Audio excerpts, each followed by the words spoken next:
Hi guys, 6:55 PM na, iwaw feng shui na. Brethren, family and friends, sa pong pinagpalang gabi sa inyong lahat, ang inyong pong lingkod, Brother Norman Cruz, ang inyong pong feng shui, Pachi, Chimen Yijing Date Selection Consultant. Kumusta po kayo? O eto na po ang ebidensya na ako po yung nagla-live now, inagahan natin, o para sa mga ayaw nang mapuyat. Dahil ako daw po nagiging sanay ng kailang pagpupuyat. Imagine nyo naman, BFF. 11 plus. No po, sabi nga po mga taga Malaysia na mga kilala ko, what you're doing at that time? Yeah. Ngayon, we will try our best effort para may ebidensya po na ako po'y hindi na nanunood po ng balita ng ganitong oras. We might do it live, no po. Wala po excuse. Ito na po yun. Yes, we will be doing it. And of course, we're trying our best to do the contents po, araw-araw. Sana makapag-live din po tayo to carry or for more to benefit po from our sharing. Ano po? Ano? And of course, we have same template. Of course, we look at the day, anong expectation, ano pwedeng gawin, ano hindi pwedeng gawin, anong magandang animal signs, anong pangontra, ano yung Chimen Daily Chimen, ano yung hourly Chimen.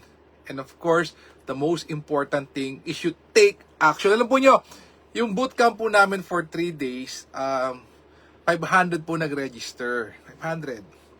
Ang actual po na nag-online ay 300. Nung third day po, sa 300 pong yon, ang natira pong naka-online is 170, 165, 175. Tapos, ang nag-submit lang po ng video is only 37. Ang inyong lingkod po isa po doon. Wow, no? Grabe po, ano? So, wow.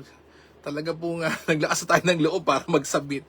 Anyway, BFF, here we are. We'll do our best na instead po tayo ma-mesmerize, magulat, mainis, matuwa sa flood control ba? Mga flooding. Ito na po, gawin na natin. At least mamayang 11 o'clock, pag gising ka pa, you know what to do. Ito na, gawin mo. Tomorrow, stress ka, nakaupo ka, backing ng compass, count from 64 to 1 to tame your mind, to tame your monkey mind, and you do 4 things.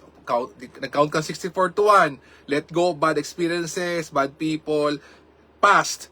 2, open up for new opportunities. 3, give thanks sa ating Creator. 4, pray, wish, manifest, and ask for what you want. Visualize what you want. And number 5, given the chance, donate, donate, donate. Okay, ito na po, BFF. Tuesday, August 19 is the Metal Monkey enters the Established Officer Day. Yan. Ano, Kuya Norman, ang pwedeng gawin sa isang August 19? O, tingnan po natin. Tapos yung animal signs. To po. Okay. August 19. Ayan. August 19, BFF. Sabi dito, suitable for seeking blessings, traveling, assuming a new post, house cleaning, buying a new car, investment, submit tender, keeping a pet, haircut, and purchases good for tomorrow. Avoid setting the bed, legal matters, medical procedures, and discussion. Buti lang kanina nagpatingin po tayo kay Doc. Well, maganda naman po. So, yan na po, BFF na po. So, if ever there are some things that you wanna do tomorrow, we're not in the habit. Sabi, Kuya Norman, wala dyan eh. Kuya Norman, parang hindi yata pwede. So, we do the daily chimen po. We do it first and then you execute what you want. So, let's go for the daily chimen. Opo. Ito po, BFF, mainit pa computation po nito. Init pa. Okay. August 19. If you want to 10x being beautiful and handsome, you're a content maker, a blogger. If you want to add more reach, branding, talikod ka sa South.